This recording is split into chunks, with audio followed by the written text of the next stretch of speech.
Hello guys, welcome back to SCP Adventures. This time we're going to be reviewing SCP-457, also known as the Burning Man. Description: SCP-457 appears to be a sentient being composed of flame.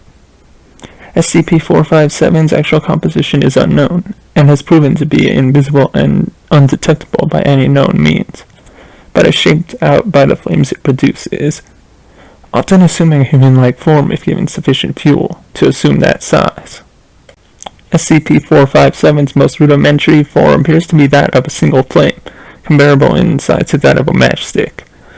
In this form, 457 possesses only the simplest of directives and shows no signs of being unusual compared to any other flame, beyond the penchant for suddenly flickering to burn human hands, and the ability to jump to more flammable materials or other flames, which it then assimilates into its total form. As 457 grows larger, it is able to assume more complex shapes, and its intelligence grows with size and fuel sources.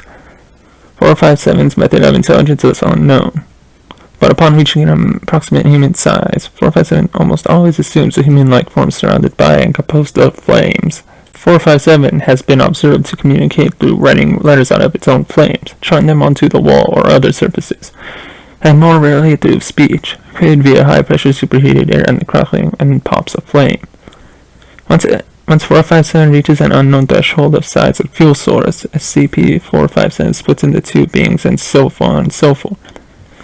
However, multiple beings of 457 are aggressive towards each other, and will either attempt to consume or extinguish their doubles, especially if there is only a limited amount of fuel at hand.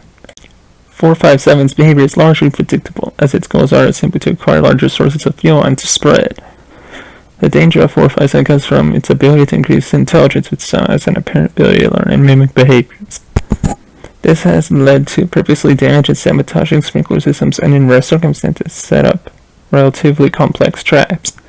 It has also attempted to trick or reason with personnel to be released or access to have more fuel. Due to 457's unique composition, variable intelligence, and uncooperative nature, its psychology may not be accurately determined in accordance with any human knowledge. 457 was recovered in somewhere in California in the summer of 2007, after multiple wildfires were attributed to it. It is unknown where or how 457 initially formed. Investigation into the potential of 457 being responsible for other major fires is underway. Addendum: an interview between Dr. and SCP-457. Speak currently. Yes. Good. Would you mind answering some questions? I'll take that as a no. How do you feel about being confined? Dislike. No fuel. No air. We have provided you with adequate air and fuel to survive. Cannot burn. No fuel. Are you saying that you cannot grow? Grow. Need. Must grow. 457 moves about containment area as if search. How do you feel? Hungry. Do you feel anything besides hunger? No answer. 457 approaches blast shielding, separating it from Doctor.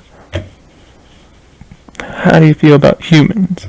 They burn. 457 moves closer to blast shielding, appearing to examine the window and Doctor. How do you feel about fuel? It burns. 457 places a hand upon the blast shield to no effect. Please move away from the window or we will be forced to reduce your size considerably. No reply or signs of understanding. Does not move. How do you feel about water? He emits a high-pitched scream of superheated air and presses his body against blast shielding. Please move away from the window or we will be forced to turn the sprinklers back on. Do you understand? Stay away from the window and you will not be doused. Quiet and remain still for several seconds before approaching the window again, stepping several feet away. Do you understand? Want fuel, want air, want burn, want to burn, burn, burn.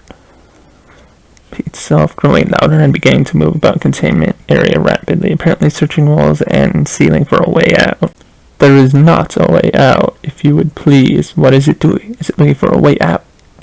At this point in the interview, 457 managed to severely damage much of the sprinkler system and destroy a portion of the fuel injector that had been sustaining its intelligence form, giving it free access to several gallons of gasoline. The interview transcript was recovered via security footage from before the blast. 457's temporary breach of containment came from an exploitation of the sealant used to attach the blast shield into the rest of the chamber. How 457 managed to learn of and exploit this weakness is unknown and it has since been moved to a higher security chamber. Due to the excessive resource requirements of keeping 457 contained, locating a permanent renewable fuel source is currently a high priority. Proposals so far include but are not limited to 1. Use of starch dust obtained from SCP-1689 potatoes. 2. Use of SCP-124 to rapidly produce sources of biofuel. Approval of one or more of these proposals is pending review. Item: SCP-457. Object Class: Euclid/Potential Keter. Special Containment Procedures. SCP-457 is to be kept in a 5 meter by 5 meter chamber with no less than 22.9 centimeter 9 inches of cumulative fireproofing via various materials. Asbestos cement, perlite boards upon all surfaces, and a blast-proof observation window with emergency blast shielding installed. Opening to the chamber must consist of at least 2 temperature-controlled and airtight chambers that may be sealed in case of emergency.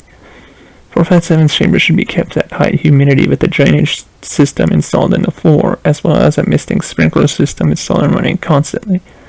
An emergency hose is capable of at least 2.1 MPa, 300 psi of water pressure. 457 is allowed a small structure upon the wall of its chamber that remains water-free, but only allows for minimal protection and preservation of form. All personnel entering 457's chamber should be wearing at least Class A temperature-controlled flame retardant sealed suits.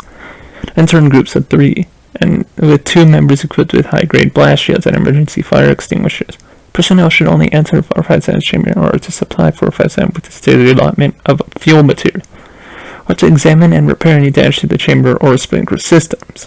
Should 457 engage personnel in a hostile manner, it is to be controlled via emergency extinguishers and hoses until it retreats back to its safe chamber. In the event that 457 breaks containment, emergency sprinkler systems will be triggered and personnel will be supplied with extinguishers and blast shielding.